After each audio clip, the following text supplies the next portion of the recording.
everyone, welcome back to my channel. My name is Emily and today we have my October TBR. Filming these videos has quickly become my favorite part of the month. If you are new to my channel or if you haven't seen my last two TBR videos, I developed a TBR game kind of loosely based off of the game's categories where I use a letter die and come up with a bunch of prompts to choose my TBR. So this is the third month that I'm doing it. I will link my original video up above and I go through all of the rules and kind of just the method of playing. So if you're interested in kind of how it works, can link it up there. I'll kind of talk through it as I go as well. Before we get started, I don't have any like readathons that I'm participating in October, at least not at this point. That could definitely change. Although I do have a secret TBR that I am in the middle of and I will be trying to complete in October, hopefully in the first couple of days. I was supposed to complete it by tomorrow and that's just not gonna happen. But anyway, I don't think I have anything else that I'm gunning for. The only thing is that just kind of thinking about the things I like to read this time of year. Definitely mystery, thriller, like spooky reads. I think that's pretty standard for a lot of folks, but also I really enjoy sci-fi and historical fiction this time of year for whatever reason. So I might try to fit some of those on my TBR, but otherwise we're just gonna let the die decide for me. I'll put up the list of prompts that I have. I came up with a bunch of prompts before I started this TBR game and sort of randomly organized them into months with some like, I guess, intentional choices. For example, the first one is to read a book with gold on the cover. I kind of have like colors associated with the months, both like in my mind and in my bullet journal, so I chose to include a color prompt for every month that relates to that. Second is a book with a name in the title, which I think is fairly self-explanatory. Third is a book by a Latinx author. It is still Latinx Heritage Month. It goes from September 15th to October 15th, so I'm gonna try to fit in another read by a Latinx author. Then a book under 300 pages. Honestly, this might be one of the harder themes, prompts for me because like I have pretty long books on my shelves, so we'll see how that goes. And then finally, a book with dark or spooky themes for, you know, the Halloween vibes. But now I'm just going to roll the die, whatever letter it lands on. That is the letter that the title has to start with, discounting a, an, or the, and then we will fill in by process of elimination as we go. So fingers crossed this goes better than last month. Last month was relatively hard, especially compared to August, so we'll see. First roll. Huh, that seems hard. All right, the first roll was J, so that's rough. Although I'd rather roll a hard letter in the beginning because there's a lot more that I can kind of choose from. So I'm gonna pull out any books that I have that start with J. I also have Kindle books that I can choose from as well as audiobooks. Okay, well, I have nothing on my physical TBR, so let's go to the Kindle and audiobook options. No audiobooks. Okay, I have one. I have Jack of Hearts and Other Parts by L.C. Rosen, and I'm gonna use this for a book with a name in the title. Oh my gosh, can't believe I had one. Okay, so this is the Goodreads summary.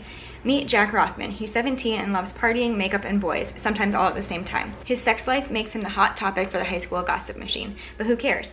Like Jack always says, it could be worse. He doesn't actually expect that to come true. But after Jack starts writing an online sex advice column, the mysterious love letters he's been getting take a turn for the creepy. Jack's secret admirer knows everything, where he's hanging out, who he's sleeping with, who his mom is dating. They claim they love Jack, but not his unashamedly queer lifestyle. They need him to curb his sexuality or they'll force him. As the pressure mounts, Jack must unmask his stalker before their obsession becomes genuinely dangerous. I have heard so many people rave about this book. It came out a couple of years ago in 2018, so I feel like I've heard a lot of really good things and that it's very sex positive and obviously very queer, and I'm really excited to read it. I can't believe that worked so well for the letter J. But yeah, that is the first book that I'll be reading, or at least the first one on this TBR for October. Time for the second roll. Roll number 2. F. All right, the second letter was F, which is also kind of a hard one. I got F in, I think, August, the first time I played this.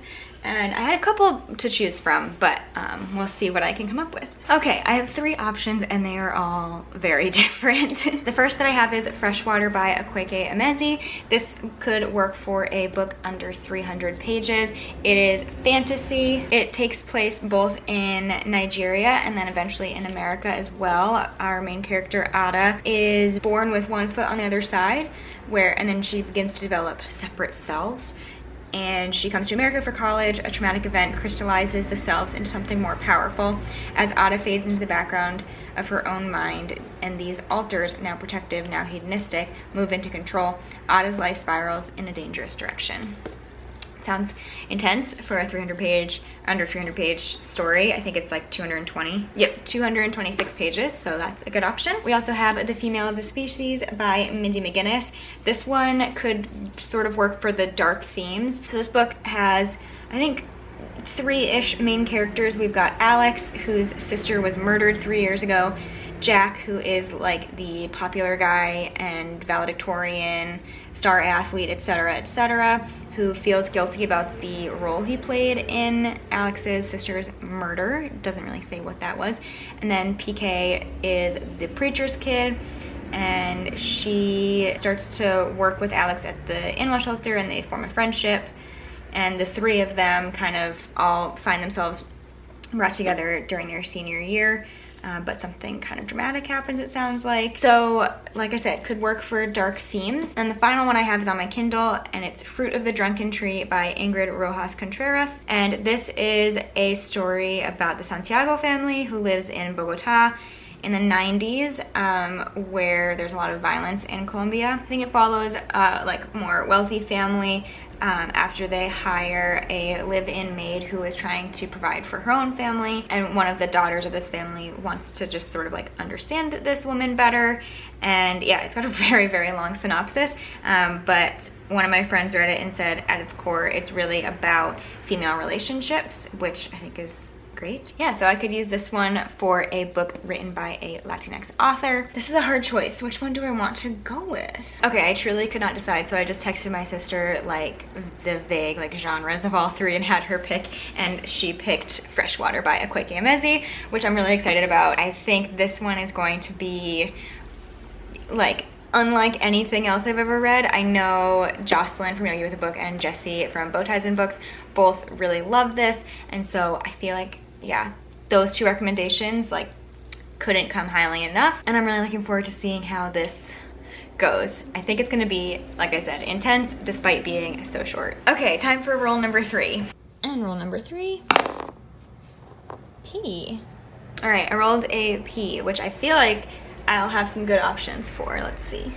All right, I lied. I don't have very many good ones for the letter P. The only 2 that I have on my physical TBR are Pachinko, which does not fit for any of the remaining prompts. And then I have The Perfect Mother by Aimee Molloy. And I guess this will work for dark themes. So The Perfect Mother is about a group of new moms whose babies were all born in the same month, and they get together every week, twice a week. One night they go out for drinks, but on this night, one of the babies is taken. It's Winnie's son, Midas, and she's a single mom. She was really reluctant to leave him with a babysitter, but everyone else said it would be fine. Now he's missing, and what follows is a heart-pounding race to find him, during which secrets are exposed, marriages are tested, and friendships are destroyed. 13 Days, An Unexpected Twist. A true page-turner. Oh, that's from author of Behind Closed Doors, B.A. Pierce, which I liked. So yeah, I guess I'll pick this one. I have very few expectations or thoughts about it, but I haven't heard anyone talk about it, so we'll just go in kind of unknowing and see what happens. Now for the 4th roll. And now for roll number 4. L. All right, I got the letter L. So I actually don't really have many at all that would work, I don't think, unless I'm just completely missing something. But I think I'm going to go with Lobizona, which is by Romina Garber, and I actually got this as a birthday gift from Joce from Squibbles Reads, so thank you so much to Joce. This is a fantasy story inspired by Argentinian folklore and mythology, and it's about our main character, Manuela Azul, who is an undocumented immigrant in the US, and her mother and her surrogate grandmother are arrested by ICE, and she is kind of left not really sure what to do without a home, without family, and she decides to investigate her family history. So her father, I think, died when she was young, and her family was always on the run from his Argentinian crime family, and so she decides to sort of like learn more about her past and finds out that she's connected to this world straight out of Argentinian folklore, where the 7th consecutive daughter born is a bruja, a witch, and the 7th consecutive son is a lobizon, a werewolf. As Manu uncovers her own story and traces her real heritage all the way back to a cursed city in Argentina, she learns it's not just her US residency that's illegal, it's her entire existence. I've heard so many good things about this book. Joce said it's one of her favorite books of the entire year. It's just like stunning, and I feel like I'm going to really enjoy it. It sounds heavy and emotional, but also really whimsical and fantastical at the same time. I'm looking forward to reading it. So again, thank you to Joce for sending this to me. I really, really appreciate it and adore you so much. All right, there are a couple of letters that would really be ideal right now if I could roll them, so fingers crossed I can do that. Finally, roll number 5. M. Okay, we've got 2 options. The first is Mr. Penumbra's 24-Hour Bookstore by Robin Sloan, which is kind of like sci-fi-ish. Our main character loses his job after the Great Recession, and he starts working at a bookstore and discovers that it's kind of like more curious than that. They don't have many customers, no one seems to buy anything, and instead they just check out large volumes from strange corners of the store. And so he engineers an analysis of everybody's behavior and trying to understand kind of what's going on. I've heard it's really weird. I know some people really love it. I know some people were like, what the hell? Adam, my husband, read it and was like, what the hell? But I have a couple friends who really, really liked it, so I don't know where I'll fall. And then I also have one that would maybe be stretching it a little bit, the prompt, but I really want to read it, and that is Middlegame by Seanan McGuire. Like, do we think this counts as gold? I don't know. But it feels like the perfect time of year to be reading this book. I know it's also really weird. Okay, meet Roger. Skilled with words, languages come easily to him. He instinctively understands how the world works through the power of story. Meet Dodger, his twin. Numbers are her world, her obsession, her everything. All she understands, she does so through the power of math.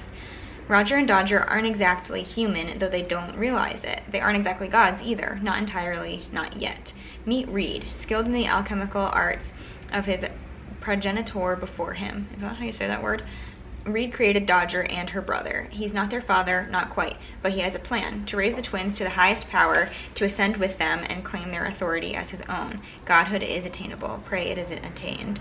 It just sounds so weird. I know that Kayla from Books and Lala loved this. It's like one of her favorite books ever.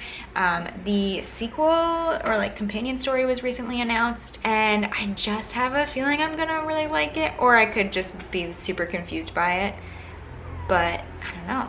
I love the Wayward Children series by Seanan McGuire. I liked Into the Drowning Deep by Mira Grant, which is Seanan McGuire's horror pen name. Part of me really wants to just like fudge the rules a little bit and pick this, but it is kind of stretching it. Should I ask on Twitter if people consider this to have gold?